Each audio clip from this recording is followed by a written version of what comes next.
Welcome to the Irish Farmers Journal Weekly Podcast, brought to you by Ornua, the home of Irish dairy. Hello, Patrick Dunno here, news editor with the Irish Farmers Journal. Agri Technica, the largest machinery show in the world, is taking place next week, and our team of specialists can't wait to get to Germany for the event. Let's hear from Irish Farmers Journal machinery editor James Maloney in conversation with digital editor Thomas Hubert. It's the biggest machinery show in Germany, and in fact it's the biggest machinery show in the whole world. With 27 halls, there will be 2,897 exhibitors from 47 countries. And over the duration of the week, they're expecting around 450,000 visitors from around 88 countries. So it's quite an international machinery event, the biggest on the calendar by far. And it's the one that all the main manufacturers gear up for their launches. So John Deere, Claas, New Holland, Case, Amazon, Krona, they will all be kind of targeting the show to launch their latest innovations. In relation to the ploughing, which would be our biggest show here at home, how does Agritechnica compare? Well, to put it in context, if the trade area from the ploughing, our stands and our machinery area there, that could easily fit in one of the large halls in Agritechnica. Okay. All indoors. One of the 27 there. One of the 27 halls. So you can imagine you'll be fairly tired walking around the whole 27 halls. So the advice I give to anyone going there is a good pair of shoes, plenty of comfort, and take your time. Give yourself ample time.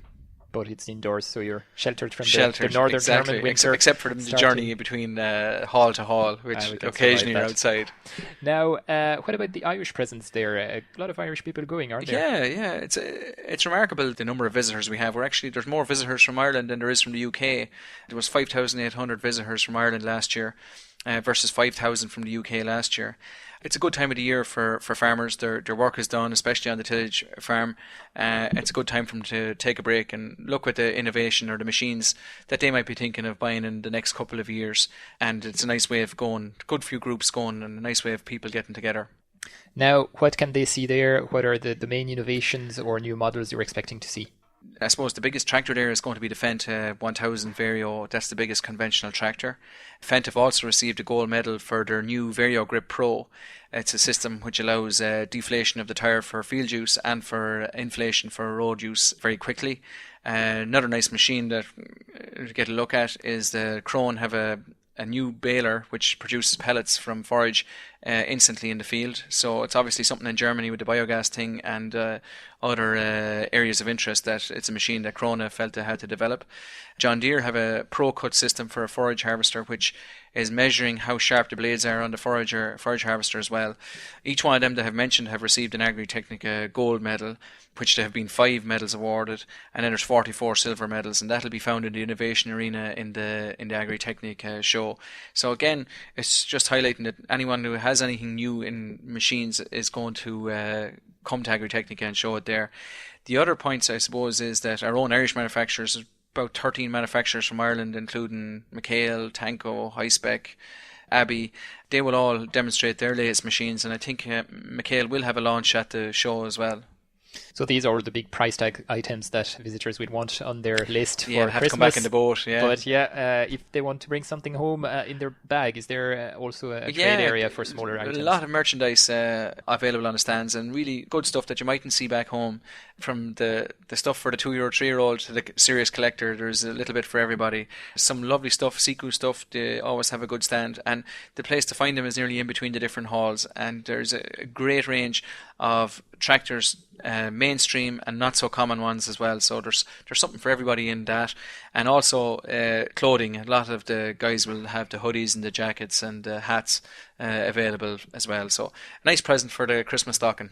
Definitely. Now, you're going with a fairly large team from the journal. What are you going to give our readers back from Agritechnica? Our plan is, our vision is that if you're not lucky enough to get to the show, that we'll bring as much coverage back to you, kind of bring it to you via the web and onto our pages as well on the Thursday of that week. But what we will be doing is we'll be constantly updating on Twitter and on Facebook of everything that's happening at the show. We'll put it to you as live as we can back to you so that you're not missing any information. We won't be able to cover everything, unfortunately, with the size of the show, but we hope to give a very good representation of what's happening there. So it'd be on our website, on our app, and on our Facebook page, you'll find the links back to the stories on the web and for the paper. All right, that's all at farmersjournal.ie from this Sunday. And in this week's paper, we have a number of pages, 6 pages, is that right? 6 pages, Six pages previewing Agritechnica. Previewing Agritechnica, some of the machines there that we've briefly touched on here from page 54 in the journal. And we'll have this preview and we'll have some other pieces online over the weekend just to help out. We'll have a list of the gold medal winners and the silver medal winners, and we might pop a map of the show as well. Right. James, thank you very much. Enjoy the trip. Thank you, Thomas. You're listening to the Irish Farmers Journal podcast, brought to you by Ornua, the home of Irish dairy. With rural crime now at centre stage of the public debate, An Garda Síochána launched a €5 million Operation Thor this week to tackle burglaries. My colleague Odile Evans was there at the launch, and she brings us what Justice Minister Frances Fitzgerald answers to farmers' security concerns. Minister for Justice Frances Fitzgerald was there, and she was asked if the operation would include the reopening of rural Garda stations closed during the recession. Here's what she had to say. Well, I think it's not about bricks and mortar, it's actually about making sure that we have the people to get out and engage with the community, because I'm always very conscious that for the community, and even from my own experience, members of the community, and particularly vulnerable or frightened members of the community, they like to have somebody reaching out to them as opposed to them having to go someplace. And I'm particularly conscious in rural isolated areas, and indeed in some urban areas, and some very built up urban areas, there are people who live very much indoors, and that's why a key element of our focus in terms of our focus on this operation, but also on other activities that we're doing, is making sure that our people are out there engaging with the community and being proactive in terms of that. So what's important, particularly in rural areas and in isolated areas, is making sure that transportation is available there. There have been many calls for criminals who are out on bail to be monitored with electronic tags. This was brought up at the Roll Crime meeting down in Thurles a few weeks ago. And as we reported last week, this measure is legally available but is not being used at the moment. Minister Fitzgerald also answered questions on this point. Yes, there is a place for tagging. We do have a provision at present, but I'm going to introduce further opportunities for offenders to be tagged in the new legislation I'm bringing out in bail. I don't believe it's a panacea, but it has a role in the system. I think what's really important is that we have the kind of preventative strategies we're talking about today in place. It's an anti-crime strategy that involves both urban and rural crime. Clearly, crime has to be tackled wherever it is, and what I will do, that will be in the full bail bill when it's published, and it's to make it easier for the prosecution to request tagging. I believe that that's one of the ways forward, and for the Gardaí, for example, if they believe that this would be an important measure in relation to a particular person who's before the courts, that they could request this. So that would be the intention in the new legislation. It's not a panacea. Sometimes it's spoken about as if, it would deal with all of the issues. There are resource issues around it, there are monitoring issues, there's mixed experience in other jurisdictions, but certainly it has a place and a more proactive role than we have at present for it. We hope that you're enjoying this Irish Farmers Journal podcast, brought to you by Ornua, the home of Irish dairy. Find out more at farmersjournal.ie. Our market specialist Phelim O'Neill was at a conference held by the British agency AHDB Beef and Lamb this week, and he interviewed two of the key speakers there. First, let's hear from Professor Michael Lee of the University of Bristol, who had an interesting take on the role of grass grazing in tackling the climate change challenge. When you look at sustainability of production systems, you are never going to get the correct answer if you look at a single metric. And it seems in terms of ruminant production, the only metric anyone ever talks about is methane. Now, a grazing system is going to produce more methane than a maize-based system, because this occurs in the rumen. Higher levels of starch is going to drive down methane. But if you have a look at what other benefits a grazing system can add for ruminant industries, then that's how we can start to show that grazing may have an impact on sustainability. For example, grazing systems will produce a very fertile soil. They maximise returns of inorganic matter and manures, and they utilise land not suitable for crop production to produce a very high value product. So grazing lands and use of byproducts is a fantastic use and means that ruminant livestock can be part of food security. Now, I think some of the issues with, say, more maize-based systems, which do reduce methane, but they require higher quality land for cropping, which may be suitable for other crops. So therefore, comparing what grazing can provide actually shows that ruminants grazing and using byproducts could be a sustainable approach. Phelim also spoke to Stan Phillips, the US Agriculture Councillor for the UK and Ireland, and got an update from him on the transatlantic trade negotiations between the US and the EU.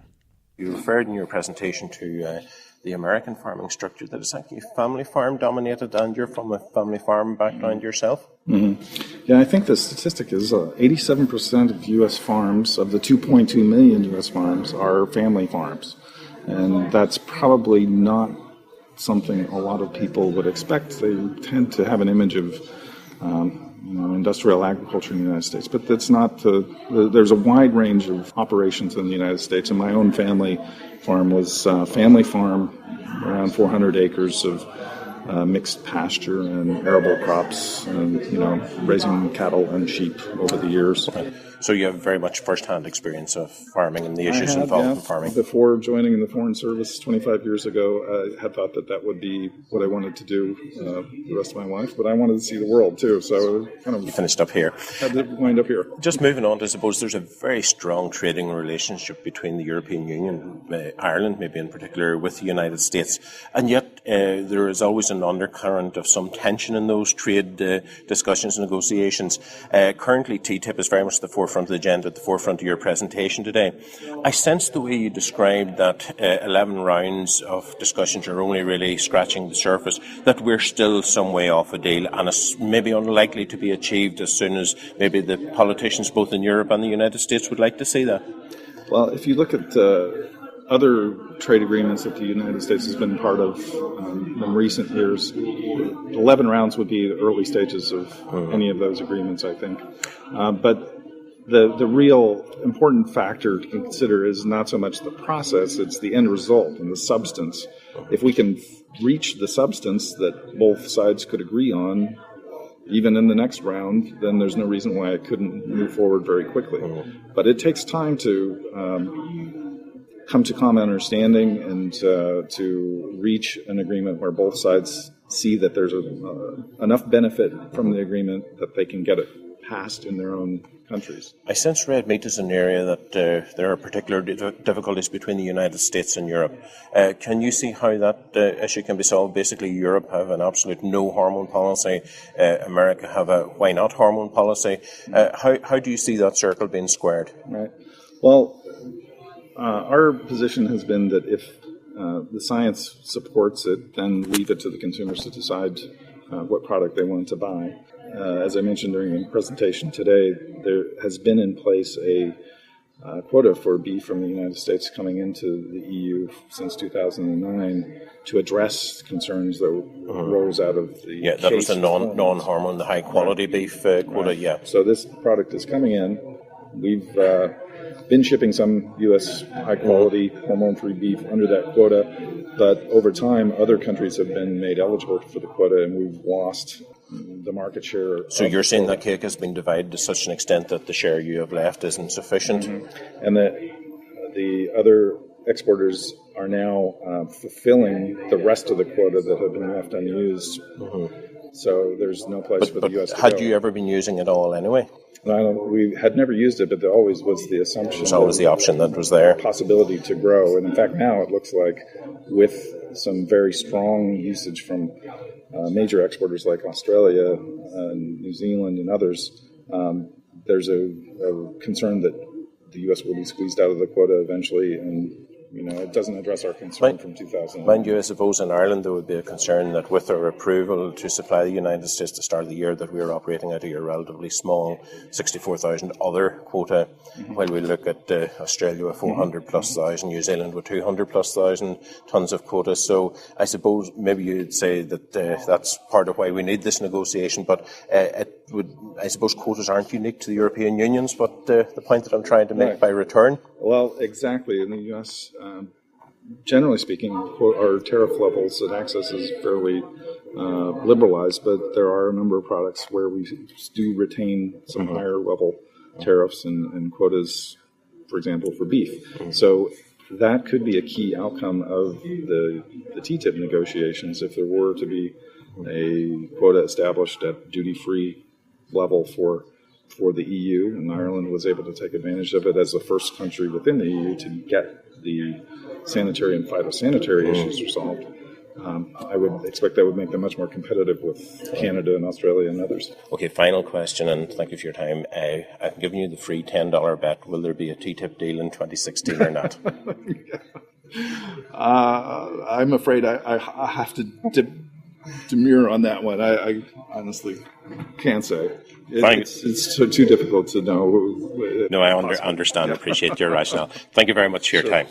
The Irish Farmers Journal Weekly Podcast, brought to you by Ornua, the home of Irish dairy. While we're in North America, let's hear from James Mann, the Canadian Chief Executive of Farmers of North America.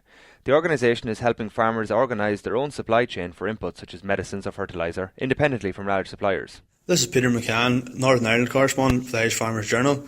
I'm at the North America and EU Agricultural Congress in Belfast, and joined by one of the speakers on the second day, Mr. James Mann from Farmers of North America. James Mann, I was just wondering, could you talk me through what Farmers of North America do and what your aim is? Well, the mission for Farmers of North America is to maximize farm profitability, and the way we do that is organize farmers into a partnership or a business alliance. They pay a membership fee yearly, and we have a management team that does many different things in the marketplace to lower the cost of production and in some cases improve the returns they're getting for their production. But our primary purpose is to lower the cost of production so we can improve our profits.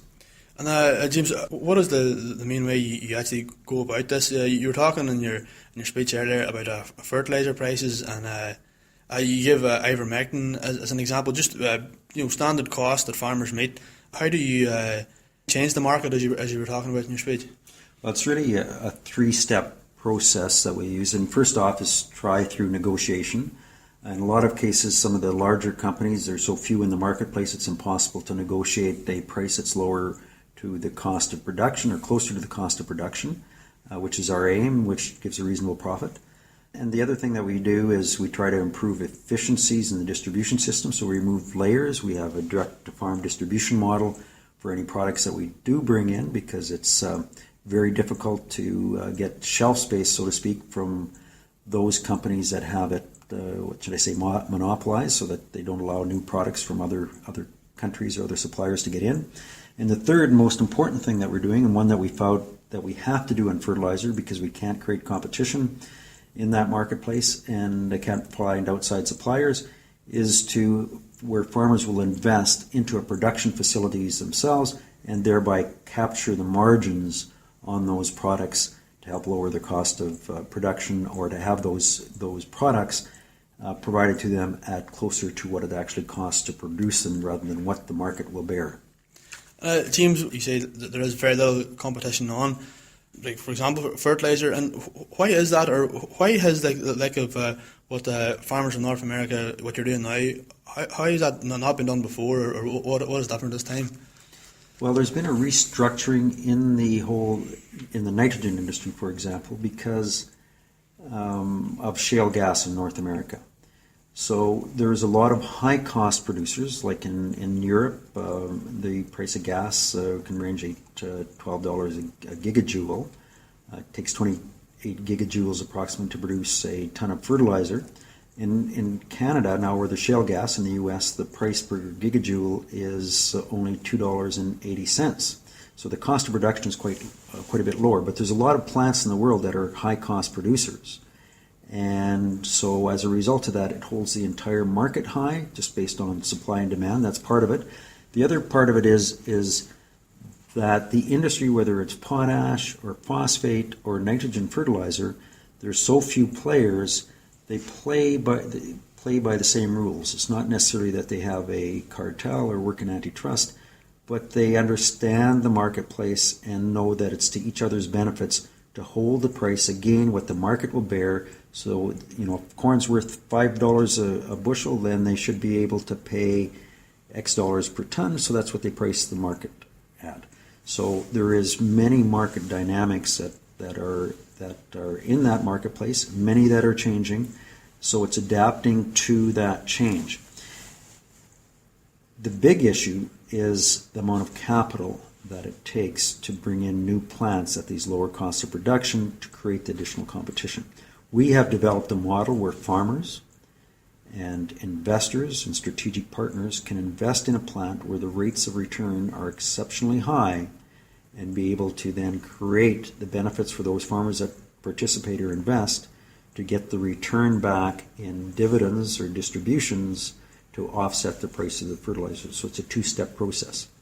But we found that's really the only way to combat the very high fertilizer prices, where they are, again, much higher than the cost of production. And I know it's an international issue, but is there no competition authority, or is there any legal way to go about this, to create more competition? Surely if such a monopoly that so few companies have, is it allowed really? Well, I suppose it could vary in each country, but has it been tried before, say in America or Canada, where you're from?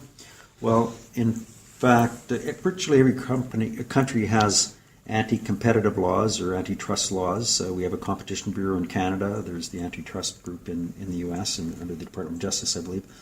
But there's nothing against buying out your competitors up to a certain point. The issue is that to what point? So when you get into an oligopoly situation where there's only a few suppliers, it doesn't trigger the anti-competition laws. And for the most part, most countries want some large competitors globally, so champions, if you wish, in the marketplace. So that helps the large companies and provides an impetus for consolidation. But what it does have an impact on is the small and medium enterprises like farmers, that where there isn't enough competition to bring the prices down and the innovation down to where it should be. And that is differential between different countries with different rules, different situations. But bottom line is there's so much consolidation where it doesn't trigger the anti-competitive rules, and it creates a marketplace that allows for much higher prices than it would be if the market was purely competitive. James Mann, thanks very much for your time. You're listening to the Irish Farmers Journal podcast, brought to you by Ornua, the home of Irish dairy. Poultry processor Moy Park was in the news recently when it was sold to the Brazilian meat giant JBS. We got a chance to sit down with the company's Director of Agriculture in Northern Ireland, David Gibson. I asked him what changes are underway at Moy Park. Hi, my name's David Wright, Northern Editor of Farmers Journal. David, can you give us a bit of an overview just of the Moy Park business in terms of size and scale and ambitions going forward? All I can say is that within Moy Park is an exciting time within the company. We're seeing good demand for fresh, locally produced chicken. It's produced here both in Northern Ireland and also in England. And thankfully that market still continues to grow. We're in a good position in terms of investing in our factory. So we're just finishing a major investment in our Dungannon factory of about £20 million, and that's a world-class facility. And to complement that world-class facility, we've had an expansion within our farming base, particularly here in Northern Ireland. We've over 200 new poultry sheds that have been built, and they basically have been built to provide the birds, the eggs, the breeders, and the birds for that factory. And as we move into next year, that expansion will be moving through our factory in Dungannon. So it's exciting times. The other big change we've seen is we have a new owner, an even bigger Brazilian owner in JBS. They're a huge company. I was lucky enough to meet some of the senior people with JBS already, and we're excited about what they have brought to the business already. So hopefully under JBS they'll allow the business to continue and flourish, and give us the confidence to continue that expansion in line with our customer needs. David, your model is often talked about as being a model that can handle volatility and can maybe deliver level pricing for farmers. We're in a difficult place in a lot of other sectors. What can other sectors take from what you do in Moy Park and what you've done over the last 20 years or more in terms of developing your business in Northern Ireland? It's no secret that our business is very much based on an vertically integrated model. The integrated model brings us lots of advantages. It brings us scale, it brings us traceability, it brings us buying power. And what we try to do then is let the farmer concentrate on what he's good at, i.e. growing the birds, producing the eggs, producing the stock that we need for our factories and our customers. With that model, the farmer then can go with confidence, to the bank, borrow the money, because it's the farmers that are investing in the farms, borrow the money and put forward a business plan that is workable. And thankfully that has continued to happen in the business. But the farmer must perform. It's about performance. And we have a very, very high performing group, particularly here in Northern Ireland. So if you're a mediocre farmer and just do the basics, you won't survive in our industry. And we can't afford to pay prices that will allow a way below average farmer, a sustainable income.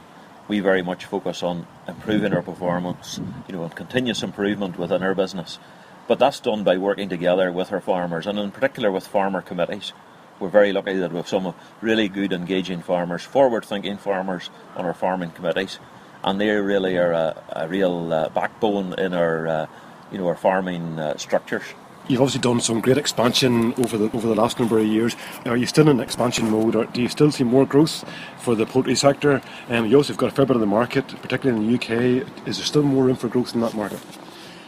We believe there's still room for some growth.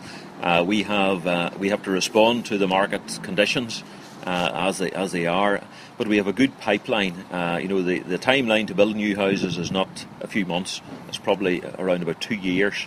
And we have a team of people that are now looking into 2017. So we have a pipeline through into 2017, end of 2016, and looking into 2017. And we're reviewing those numbers. Are those numbers aligned with where we believe the market will be? Thank you, okay. Thank you, David. We hope that you're enjoying this Irish Farmers Journal podcast, brought to you by Ornua, the home of Irish dairy. Find out more at farmersjournal.ie. Finally, let's go back to last week's Women in Agriculture conference organised by Irish Country Living. Consumer editor Ciara Leahy was there with nearly 700 women and brings us some of the leading voices from the event. So last week we had our Women in Agriculture conference supported by FBT, and we're delighted to say that it was a great success. But don't take our word from it. I think the ultimate compliment we got was from Joan Ring from Tullalease in County Cork.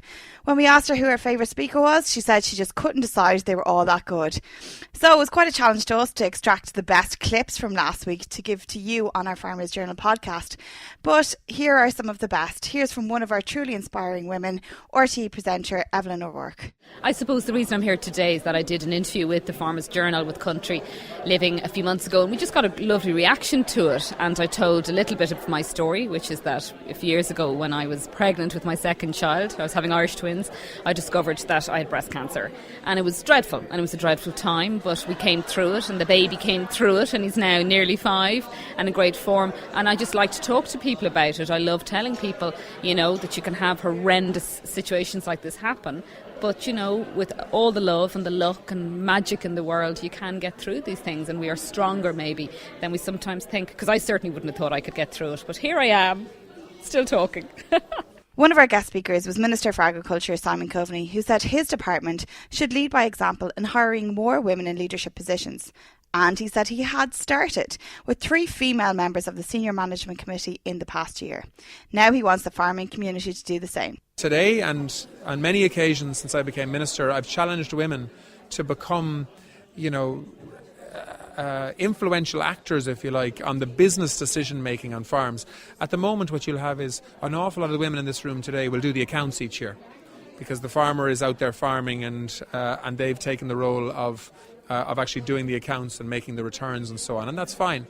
But the question I was asking today is, are they making the decisions in terms of the decisions behind those accounts? Where are they sourcing their product? What varieties are they planting? What breeds are they supporting in terms of beef cattle and dairy? What are the breeding programs? Are they spending too much on new machinery when they could get just as good a machine second hand? Are they talking to their neighbours about maybe sharing resources? These are the kind of questions that I think both men and women within farm families should be involved in. The other conversation should be happening around transition to a new generation. There's no reason why the daughter wouldn't be a more suitable farmer than a son, for example. And that conversation needs to be happening within farm families, and it is the mothers as well as the fathers that should be part of that conversation. Minister Coveney also had strong words about farm safety, and here again he asked women to become leaders. The other big thing that I was saying today is I was really challenging the women in the room today on farm safety. You know, unless, like, I can spend tens of millions of euros on schemes promoting farm safety, requiring primarily men to do farm safety courses. But if there isn't a really robust conversation happening around the dinner table, around farm safety in the yard, around whether or not small children are allowed into tractors, how the actual yard is managed to reduce risk, particularly to children, but also to adults. If that conversation isn't happening, well, then we're not going to get the kind of change that we need to reduce the level of awful tragedy that we have on farms. Last year we had the worst year on record in terms of fatalities in Irish farms. 6% of the workforce in Ireland are farmers, and 60% of the fatalities in the workplace last year were on farms. I mean, that is just totally unacceptable.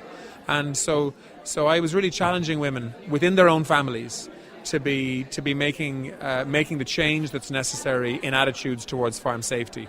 And other issues that affect rural communities like mental health issues, depression, isolation. There's a real role to play here for men and women, but in particular within families for women, I think, in some of these areas. Farm safety is a message that is communicated at every Women in Agriculture conference. But I think last week it was brought to another level with one of our speakers, Diane Banville. Diane told us how she had to manage the farm after her husband Kevin was killed in an accident in 2013. And she said nobody should ignore the risks. In 2014, my husband got killed in a farm accident. So what I'm trying to do is highlight what happens to people after a farm accident, the importance of having wills and just the legal side of what happens, and making people aware of the financial and practical implications that if someone was to pass away, what would happen, and maybe to have families sit down, have that discussion, that they know what's going to happen and have a plan. But primarily it'd be to prevent farm accidents, and just to let people know that Embrace Farm is there to offer bereavement support to people if they need it. So what do you think of farm safety in Ireland at the moment? I'm not from a farming background, so I don't actually know the rules and regulation by law, but I do know that a lot of the farm accidents they are freak accidents. But if we can look at what happened in these accidents, and I think also farmers are let know how the accident occurred, that they can actually sit back and say, oh God, that's how that accident occurred. I can do this to prevent it. Don't miss Irish Country Living this week for a complete sum up of the conference and some fantastic pictures showing our audience really enjoying themselves. The Irish Farmers Journal podcast, online at farmersjournal.ie, on the Irish Farmers Journal app and on iTunes every Thursday. Brought to you by Ornua, the home of Irish dairy.